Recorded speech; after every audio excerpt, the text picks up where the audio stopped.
ஹே, இன்னொரு தூங்கலையோ? சரி, ஒரு கதை கேட்டுகிட்டே தூங்குறியா? ஜஸ்ட் ஒரு சின்னதாக ஒரு இமேஜினேஷன் பண்ணிக்கோ. ஒரு ஊரில் ஒரு பெரிய மரம் ஒன்று இருந்துச்சான். அந்த மரத்தோட பேர் அமைதி மரமா. அது எல்லாருமே அமைதி மரம் தான் சொல்லுவாங்களாம். ஏன்னா அது காத்தடிச்சா கூட சத்தம் இல்லாமல் தான் காத்தாடுமே தவிர ஒரு இலை கூட உரசி கூட சத்தம் போடாதான். அந்த அளவுக்கு அமைதியான மரமா, ஓகேவா? ஆனால் அந்த மரம் பார்க்குறதுக்கு கொஞ்சம் பயங்கரமாக இருக்குமா. அந்த மரத்துக்கிட்ட யாருமே போக மாட்டாங்களாம். சுற்றி அந்த மரத்தை சுற்றி இருக்கிற எல்லா மரத்துக்கிட்டேயும் எல்லோரும் போவாங்களாம், பேசுவாங்களாம், அதுக்கிட்ட இந்த நிழல் வாங்குவாங்களாம், அதுக்கிட்ட இந்த பழம்லாம் வாங்குவாங்களாம். ஆனால் இந்த ஒரு அமைதி மரத்துக்கிட்ட மட்டும் யாருமே போக மாட்டாங்களாம். ஒரு நாள் அந்த மரத்தை சுற்றி ஒரு அணில் குட்டி வந்துச்சான். ரொம்ப நாள் நோட் பண்ணிகிட்டே அந்த அணில் குட்டியை அந்த மரம் ரொம்ப நாள் நோட் பண்ணிகிட்டே இருந்துச்சு. நோட் பண்ணிகிட்டே இருக்கும் பொழுது அந்த மரம் கேட்டுச்சான், யாருமே என்கிட்ட வரமாட்றாங்க, நிழல் வாங்க வரமாட்றாங்க, என்கிட்ட நிறைய பழங்க இருக்குது, பழம் வாங்க வரமாட்றாங்க, எதுக்குமே வரமாட்றாங்க. ஆனால் நீ என்கிட்டேருந்து எதையுமே எடுத்துக்காமல் என்னை சுற்றி வரியே. நான் பார்க்க நல்லாவே இல்லை, நிறைய பேர் சொல்லி கேள்விப்பட்டுக்கிறேன். ஆனால் நீ மட்டும் ஏன் என்னை சுற்றி வர அப்படின்னு சொல்லி கேட்டுச்சான். அதுக்கு அந்த அணில் சொல்லிச்சான், யார் சொன்னா உன்னை பார்த்தா பயமாக இருக்குன்ட்டு? உன்னை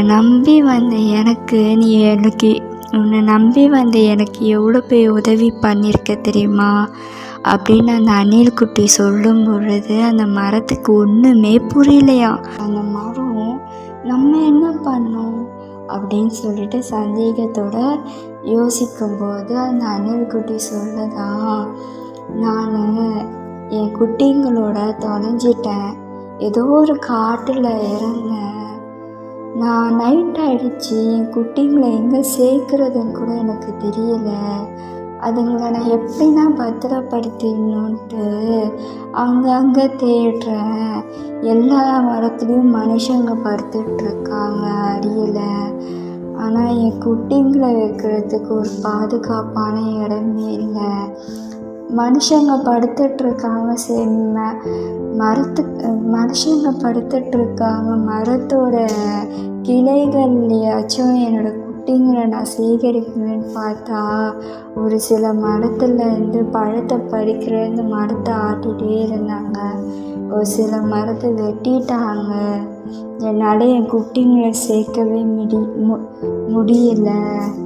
அப்போ தான் நான் நீ தனியாக நிற்கிறத பார்த்தேன், உன்னை சுற்றி யாருமே இல்லை, நீ அமைதியாக தூங்கிட்டு இருந்த, அந்த டைமில் எடுத்துகிட்டு வந்து என் குட்டிங்களை உன் இடத்துல வச்சேன், இப்போ என் குட்டிங்களாம் பாதுகாப்பாக இருக்குது, அதுக்கு தேவையான சாப்பாடு நீயே தர, எல்லாமே அதுங்களுக்கு கிடைக்குது, மழை வந்தால் கூட அதுங்க நினைய மாட்டேங்குது, இப்படிப்பட்ட நீ பயமாக இருக்குன்ட்டு மற்றவங்க சொல்கிறத கேட்டுட்டு நீ ஏன் மூஞ்சை இப்படி தொங்க போட்டு இருக்க?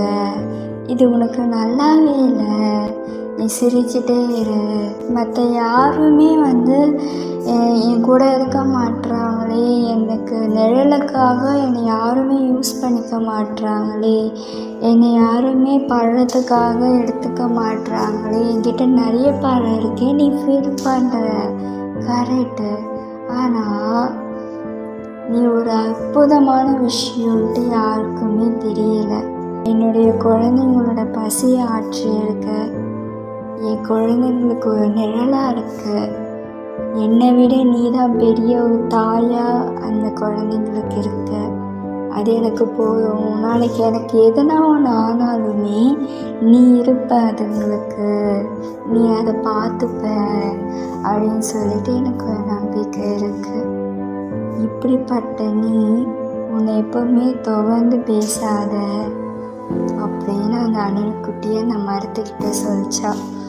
அதை கேட்ட மரம் ஒரு சிரிப்பு சிரித்த உடனே எப்போவுமே காற்றடிச்சாலும் சவுண்டே கொடுக்காம ஆடிட்டு இருந்த அந்த இலையெல்லாம் ரொம்ப சந்தோஷத்தில் குதிச்சு குதிச்சு குதிச்சு குதிச்சு அந்த இலையெல்லாம் அடித்தான்.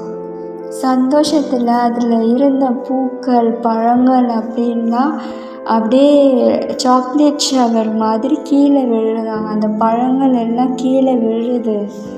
அதை பார்த்து அங்கே சுற்றி இருந்த மக்கள் ஆச்சரியத்தில் பார்த்தாங்களாம்.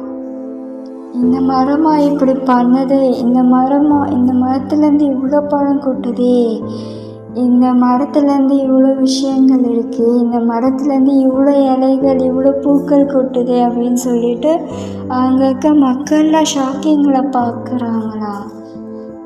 அதுக்கப்புறம் அங்கே இருக்க மக்கள் எல்லாரும் அந்த மரத்துக்கிட்ட நின்று அது அப்போ கொடுக்குற காற்று எல்லாத்தையும் அப்படியே இயற்கையாக சுவாசிக்கிறாங்க.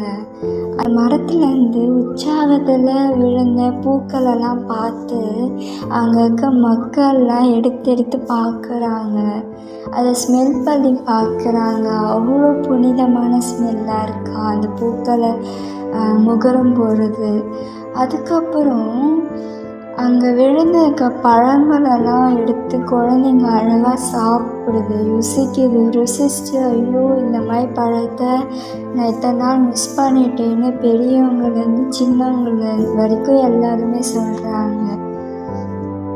அப்போது அந்த மரத்துக்கிட்ட அந்த அணில்குட்டி சொல்லுது, பாத்தியா, நீ குட்டியாக தான் சந்தோஷப்பட்ட, நீ குட்டியாக தான் ஸ்மைல் பண்ண, அதுக்கே உன்னை சுற்றி எவ்வளோ அழகான விஷயங்கள், அதுக்கே உன்னுடைய இதுலேருந்தே எவ்வளோ அழகான விஷயங்கள் வருது.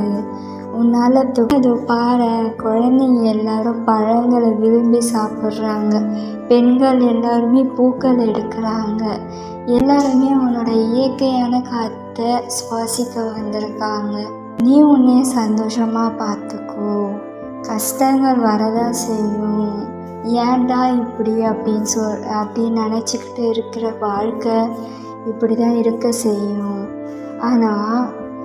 ஆனால் உன்னோட சிரிப்பை நீ எனக்குமே இழந்துடாத, தன்னம்பிக்கையோடு இருன்னு சொல்லிட்டு அந்த அணில் குட்டி திருப்பியும் மரத்து மேலே ஏறி அந்த கிளைகள் கிட்ட போயிட்டு அந்த குட்டிங்களோட சேர்ந்து படுத்து தூங்க ஆரம்பிச்சிச்சான். அப்போது அந்த மரம் கீழேருந்து அந்த கிளையில் தூங்கிட்டு இருந்த அந்த குட்டிங்களை பார்த்து சந்தோஷம் அடையுது. அது சந்தோஷமாக ஆக பூக்கள் இன்னும் உதிரிட்டே இருக்கான், பழங்கள் கொட்டிகிட்டே இருக்கான். சுற்றி இருக்கிற மக்கள் எல்லாத்தையும் அந்த இயற்கையான காற்றை சுவாசிக்கிறாங்களா. எல்லா மக்களும் ஒரு மாதிரி வியப்புடன் அதை பார்க்குறாங்க. எல்லா மக்களும் அது சந்தோஷமாக, ஐயோ இந்த மரத்தை எத்தனை நாள் மிஸ் பண்ணிட்டோமேன்னு சொல்லிட்டு ஜாலியாக அதை வருத்தத்துடனும் பேசுகிறாங்களா. அதே டைமில் அந்த மரத்தை இனிமேல் நம்ம மிஸ் பண்ணிடக்கூடாது, பாதுகாப்பாக பார்த்துக்கணும் அப்படின்னு சொல்லிட்டு அதை பாதுகாக்கிறதுக்கு என்னென்ன பண்ணணுமோ அது எல்லாத்தையும் பண்ணுறாங்களாம். மற்ற எல்லா மரத்துக்கும் கிடைக்கிற ஒரு முக்கியத்துவத்தையும் இந்த மரத்துக்கு கொடுக்குறாங்களாம். ஸோ நான் இதிலேருந்து உனக்கு என்ன சொல்ல வரேன் அப்படின்னா,